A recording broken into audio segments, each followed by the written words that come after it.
ये कहानी राजेश की है, जो कई सालों बाद एक चोरी के इल्जाम से सजा काट के राजेश अपने गांव रायपुर में लौटा था। गांव में आते ही आदत अनुसार वह सबसे पहले जुआ खाने में पहुंचा और शाम तक सारे पैसे जुए में उड़ा दिए। पैसे खत्म होने के बाद मारपीट करने की वजह से उसको जुआ खाने से बाहर निकाल दिया। फिर राजेश कुछ देर के लिए बाजू वाले चबूतरे पर जाकर लेट गया। कुछ देर के लिए उसकी आंख लगी ही थी कि उसे अजीब सी आवाजें सुनाई दी। राजेश की नींद टूटने से वह थोड़ा गुस्से में था। उसने उठ के देखा तो वहां चबूतरे पर एक बूढ़ा आदमी अकेला बैठा था, जिसके दाहिने हाथ में 3 उंगलियां नहीं थी और वह बार बार एक सिक्का हवा में उछाल रहा था और बाजू में देख के किसी से पूछता चित या पट, और खुद जितने पर उछल उछल कर ताली बजा रहा था और हारने पर रोता पर चबूतरे पर तो वह अकेला ही बैठा था। तो वह बात किससे कर रहा था? उसने ने सोचा कि ये कोई पागल लगता है। तभी उसकी नजर उस सिक्के पर पड़ी जो वह बार बार उछाल रहता। वह था खरा शुद्ध सोना।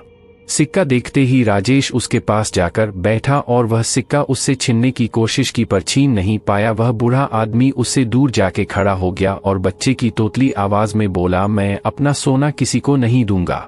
तुम्हें अगर चाहिए तो कब्रिस्तान से जाकर निकाल लो, वहां बहुत सारा सोना है। राजेश को कुछ समझ नहीं आया। वह सिक्का छीनता इससे पहले ही उस पागल ने हवा में ही किसी के कंधे पर हाथ रखा और कहा, चलो हम कहीं और जाके खेलते हैं, और भागते हुए गांव में चला गया।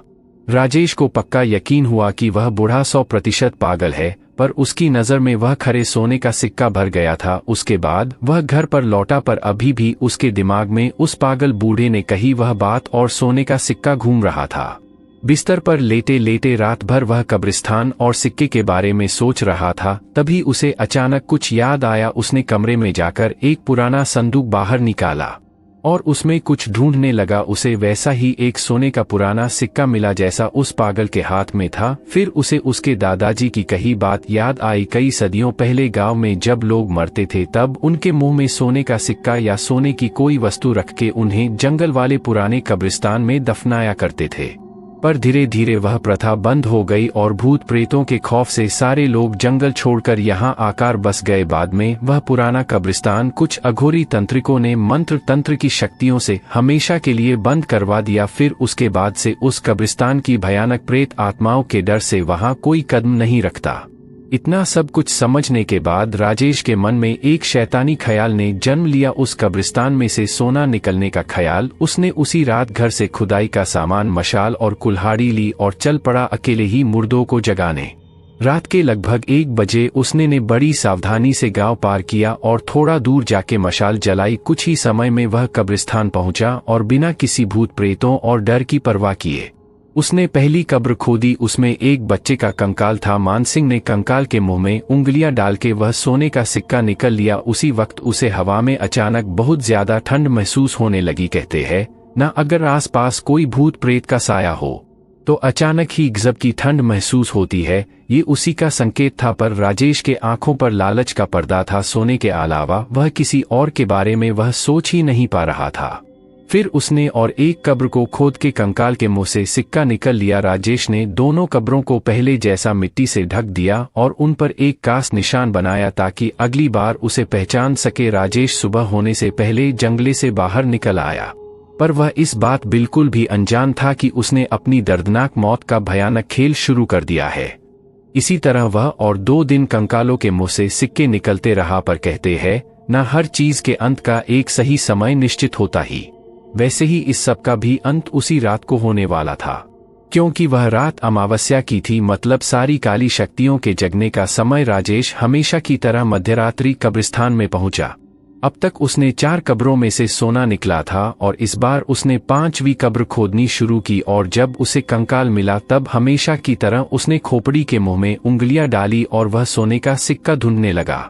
तभी उसकी उंगलियों को उस कंकाल के मुंह में कुछ महसूस होने लगा और अचानक उस कंकाल का जबड़ा कस गया किसी जाल तरह और उसकी उंगलियां उसमें फंस गई। भय से राजेश को पसीना छूटने लगा। तभी उस कंकाल के हाथ पांव हिलने लगे और अचानक उस पूरे कंकाल में जान आने लगी और वह धीरे धीरे पूरी ताकत के साथ उसने जमीन पर बैठे हुए राजेश को भी अपने साथ खड़ा कर दिया।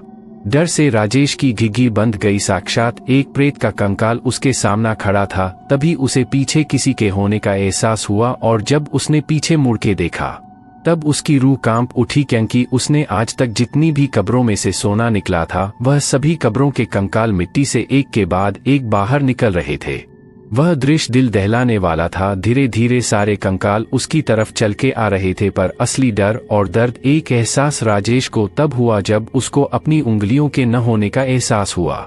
उसके दाहिने हाथ की 3 उंगलियां उस कंकाल के दांतों में थी और वह उसे चबा रहा था। राजेश खून से सना हाथ लेकर जमीन पर गिरा और भागने की कोशिश करने लगा, पर वह चाह कर भी वहां से भाग नहीं पा रहा था, क्योंकि डर के मारे उसके पैरों से जान निकल गई थी। फिर एक के बाद एक सारे प्रेत उसके इर्द गिर्द खड़े हो गए और पूरे जंगले ने के दर्दनाक चीख सुनी। और अब हर रोज राजेश जेब में 5 सोने के सिक्के लेकर गांव में घूमता है और अकेले में ही कई लोगों से बात करते दिखाई देता है, क्योंकि उस कब्रिस्तान के सोने पर एक भयानक श्राप था।